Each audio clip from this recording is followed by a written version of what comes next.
Welcome to Week 10 of the Grant Architect course and the final week of Phase 3 on financials and narrative. This week focuses on narrative strategy and reviewer psychology. The guiding principle is writing for the reader, not the writer. Your proposal must work for the people who evaluate it, not just satisfy your own sense of what you want to say. This first lesson examines the psychology of proposal reviewers, developing empathy for the conditions under which they read and score proposals.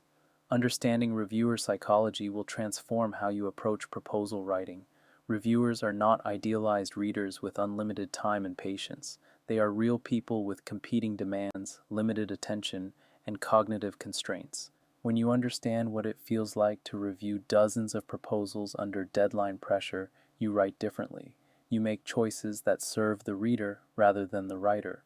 By the end of this lesson, you will understand the conditions under which proposals are actually reviewed and be able to make writing decisions that work for tired, busy reviewers.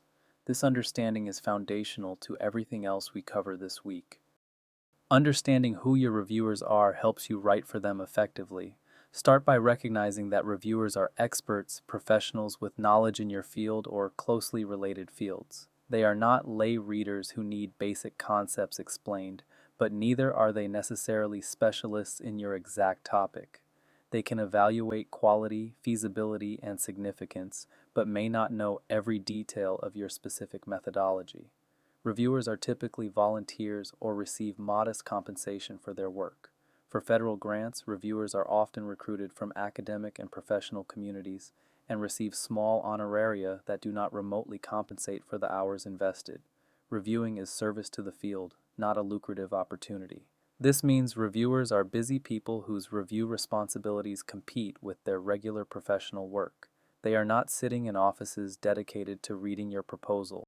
They are squeezing review time between teaching, clinical work, research, and other obligations. They may read proposals at night, on weekends, or during travel. Variable expertise means some reviewers will know your specific area deeply while others bring adjacent expertise. A review panel for an education grant might include curriculum specialists, assessment experts, and administrators. Each brings valuable perspective, but not all will be equally familiar with your specific approach. Write for the educated, non-specialist reviewer, not just the rare expert who knows everything you know. The review workload shapes how your proposal will be read. Understanding this workload helps you appreciate reviewer constraints. Volume is substantial. Reviewers may read 10 to 20 or more proposals in a single review cycle. Some competitive programs with many applications assign even more. Each proposal may be 30 to 100 pages of dense technical content.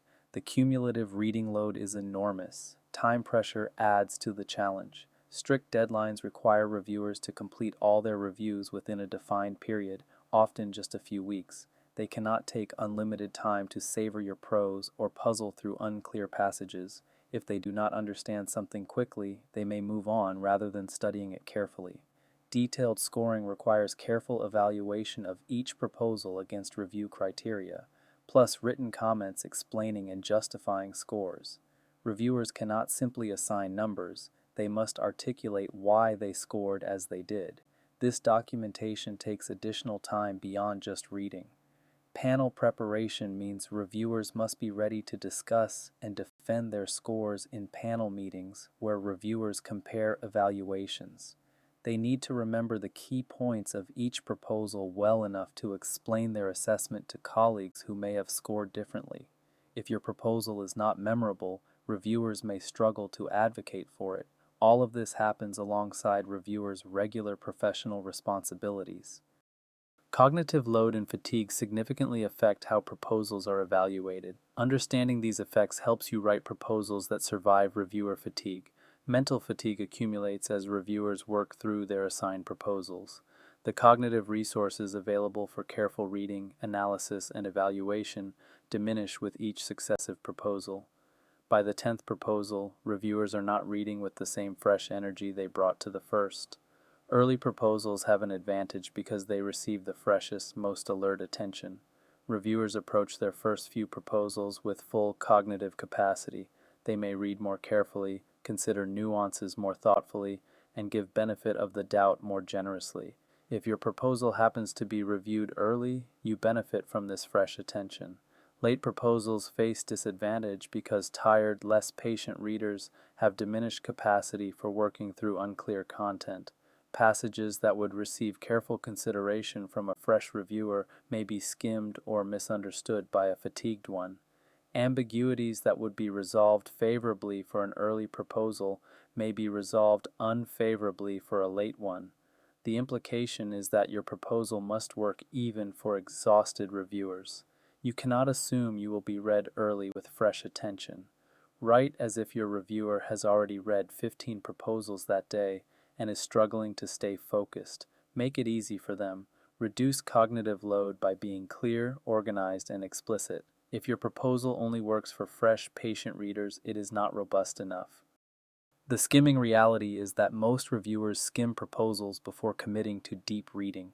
Understanding this behavior is essential for effective proposal writing. On the first pass through a proposal, reviewers typically skim rather than read word by word. They are trying to get the general sense of what you propose, assess whether this is worth their careful attention, and locate the main points they will need to evaluate. This initial skim may take only a few minutes per proposal. Key questions during skimming include: is this proposal in my area of expertise? Does it seem responsive to the funding opportunity? Are the main elements clearly identifiable? Is this worth the investment of careful reading? Reviewers are triaging, sorting proposals into those that merit deep engagement and those that do not. Make or break occurs during this initial skim. Proposals that fail to make a positive impression during skimming may never receive the careful reading that would reveal their true quality. A proposal with excellent ideas buried in dense, unmarked paragraphs may be passed over in favor of a clearly organized proposal with more visible strengths. The implication for visibility is that your best content must be findable during quick scanning. Key points should be highlighted, signposted, or otherwise visible to the skimming eye. If reviewers have to hunt for your strengths, they may not find them. Make your best arguments impossible to miss. Understanding what reviewers want helps you give it to them. While specific criteria vary by funder, reviewers generally want the same things. Clarity means they want to easily understand what you propose and why. Your project concept should be comprehensible without excessive effort. Your methods should be clear. Your expected outcomes should be explicit.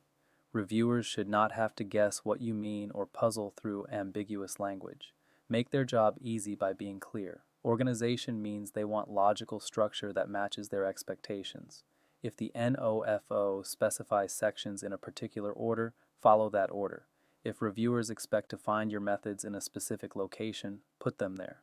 Organizational structure should be visible through headers and formatting. Reviewers should be able to navigate your proposal efficiently.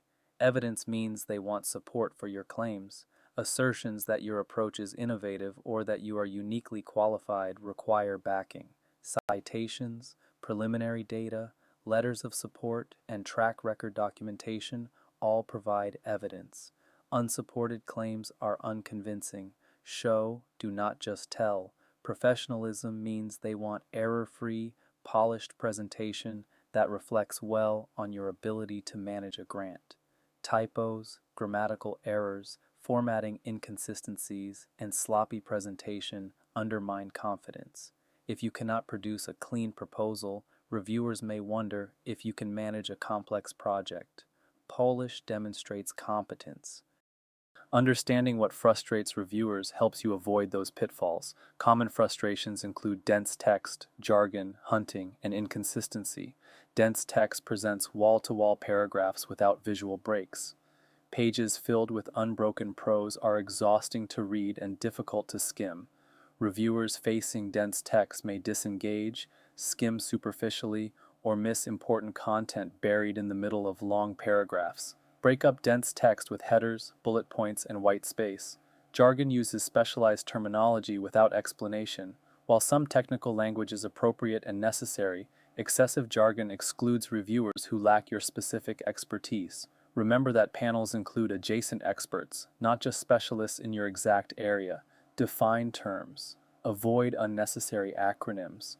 Write for the educated non-specialist. Hunting occurs when reviewers have to search for required elements that should be obvious. If reviewers cannot find your objectives, or your budget justification does not match your narrative, or required sections are missing or mislabeled, they become frustrated. Make required elements easy to find by using clear headers that match NOFO language. Inconsistency in numbers or claims that do not match across sections signals carelessness and creates confusion. If your abstract says you will serve 200 participants but your methods say 300, which is correct, inconsistencies force reviewers to guess what you actually mean. Verify consistency across all sections before submission. The scoring rubric shapes how reviewers evaluate your proposal. Understanding the rubric helps you write to maximize your score. Scoring is criteria-based, meaning reviewers evaluate against specific criteria defined by the funder. These criteria are typically listed in the NOFO. Each criterion represents a dimension on which your proposal will be judged: significance, approach, innovation, team qualifications, feasibility, and so forth. Point allocation varies across criteria. Some may be worth more points than others. If innovation is worth 10 points, but approach is worth 40, you should invest more effort in demonstrating a strong approach. Know the relative weights of each criterion and allocate your attention accordingly. Written justification requires reviewers to explain and evidence their scores. They cannot simply assign a number. They must articulate why they scored as they did. This means reviewers need content from your proposal to cite in their justification. Give them the evidence they need to write positive comments about your work. Your task is to make it easy for reviewers to score you highly on every criterion. Address each criterion explicitly. Use language from the rubric in your narrative. Make it obvious where and how you meet each requirement. A reviewer trying to find evidence of innovation should be able to locate it quickly. Do their work for them. Reviewer bias and impression formation significantly influence evaluation. While reviewers strive for objectivity, they are human and subject to cognitive biases. First impressions form quickly and color subsequent reading. Within the first few pages, reviewers develop an initial sense of whether this is a strong or weak proposal.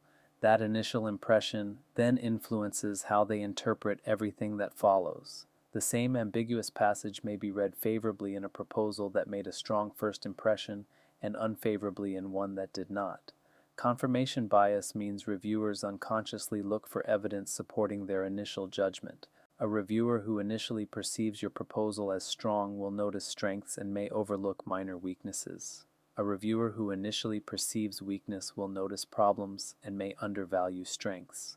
Once an impression forms, subsequent information is filtered through that lens. The halo effect means a strong opening creates positive bias that extends to the entire proposal. Conversely, the horn effect means a weak opening creates negative bias that follows throughout. Errors, confusion, or weakness in your opening pages can damage the evaluation of later sections that might have been judged more favorably in isolation. The strategic implication is to invest heavily in opening sections. Your abstract introduction and first few pages deserve disproportionate attention. Make your strongest impression when reviewers are forming their initial judgment. A powerful opening creates momentum that carries through the entire review. The panel discussion is where final funding decisions are often shaped. Understanding this stage helps you write proposals that survive and thrive in group deliberation. Beyond individual scores, many review processes include panel discussion, where reviewers meet to compare evaluations and reach consensus. Your proposal will be discussed in a room with people who may have scored it very differently. The range of scores and the discussion that follows significantly influence outcomes. Defending your proposal falls to your assigned reviewer, who must explain why they scored as they did and advocate for your work against potential critics. If your proposal is confusing or unmemorable, your champion will struggle to make a compelling case. Make it easy for supporters to explain what is great about your proposal. Memorability matters because distinctive proposals are easier to champion. In a panel discussion, reviewers are distinguishing among many proposals they have read. If your proposal blurs together with others, advocates have little to point to. If your proposal has a memorable hook, a distinctive approach, or a compelling story, advocates can cite those elements to differentiate you. Consensus building means final scores often reflect group negotiation. Individual scores may be adjusted based on discussion. Reviewers who rated you highly can sometimes pull up scores from skeptics if they make persuasive arguments. Write a proposal that gives your advocates compelling material to work with. Your proposal must work for multiple audiences with different reading behaviors. Understanding these audiences helps you write for all of them. Primary reviewers are those assigned to read and score your proposal carefully. They will read most thoroughly and write evaluation comments. Your proposal must satisfy their close reading with complete, well-argued content that addresses all criteria. Primary reviewers need depth. Secondary reviewers are panel members who skim during discussion rather than reading deeply. They need to quickly grasp your key points when your proposal comes up for discussion. Your proposal must be skimmable enough that panel members can follow the conversation even without having read carefully. Secondary reviewers need accessibility. Program officers are agency staff who may influence funding decisions beyond panel scores. They read selectively, often focusing on strategic fit with program goals.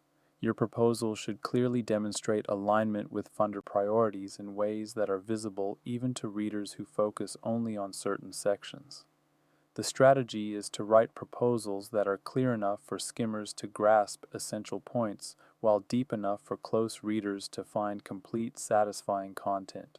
This dual requirement shapes formatting choices: headers and bold text for skimmers, fully developed arguments for close readers. Both audiences must be served. The need for clarity cannot be overstated. Clear writing is the foundation of effective proposals. Assumption danger arises when you assume reviewers know what you know. You are an expert in your project who has thought about it intensively. Reviewers are encountering it for the first time. What seems obvious to you may not be obvious to them. Connections that are clear in your mind may not be clear on the page. Write as if readers know nothing about your specific project. Explicit statements say directly what you mean without requiring inference. Do not hint at your qualifications, state them. Do not imply your innovation, declare it. Do not leave reviewers to connect dots, connect them yourself. Every important point should be stated clearly and directly. If it matters, say it explicitly. Define terms when you introduce specialized vocabulary. Even terms that seem common in your field may be unfamiliar or used differently in adjacent fields. When you first use a technical term, define it briefly. Do not make reviewers guess what you mean or look up definitions. Simple language chooses accessible words over impressive-sounding jargon. Complexity does not signal sophistication, clarity does. If a simple word conveys your meaning, use it.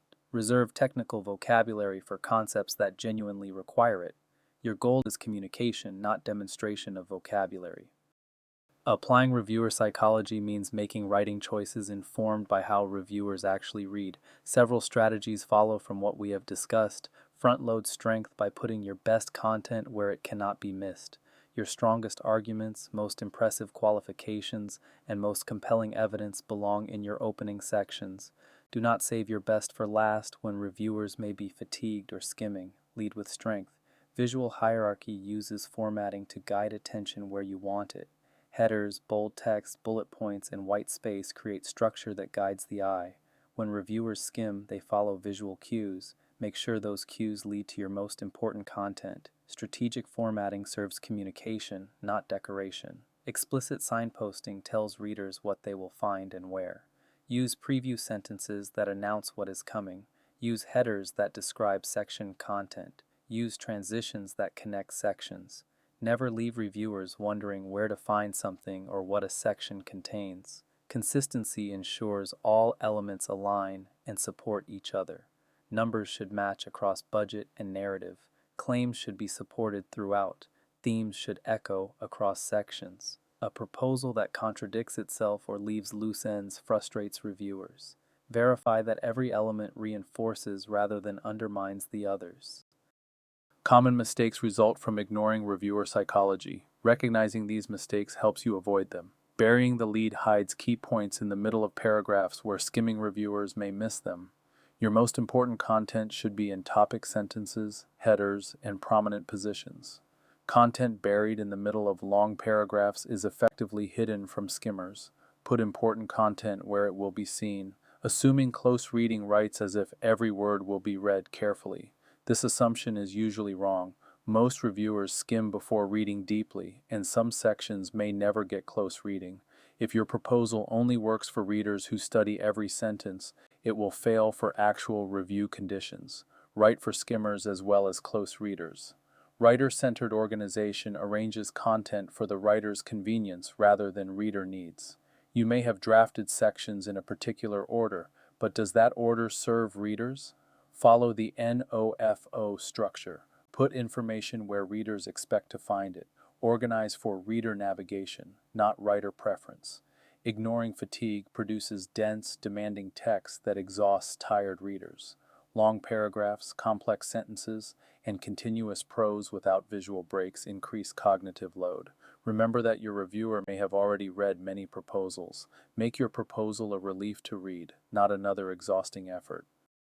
Let us summarize the key points from this lesson on reviewer psychology. Reviewers are tired, busy experts who skim before reading deeply. They read many proposals under time pressure, with cognitive resources diminishing as review progresses. They want clarity, organization, evidence, and professionalism. They are frustrated by dense text, jargon, hunting for content, and inconsistency.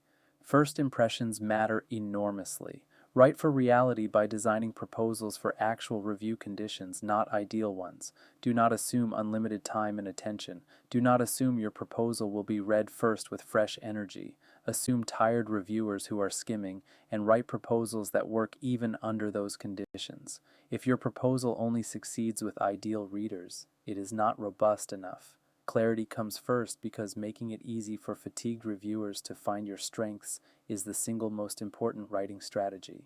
Front-load your best content. Use visual hierarchy to guide attention.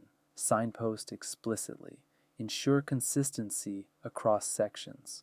Remove barriers between reviewers and your strongest arguments. In our next lesson, we examine persuasive rhetoric and writing techniques. Having understood the psychology of your reader, we turn to specific language choices that increase persuasion, active voice, power verbs, and sentence structures that convey confidence and competence. Practice exercise.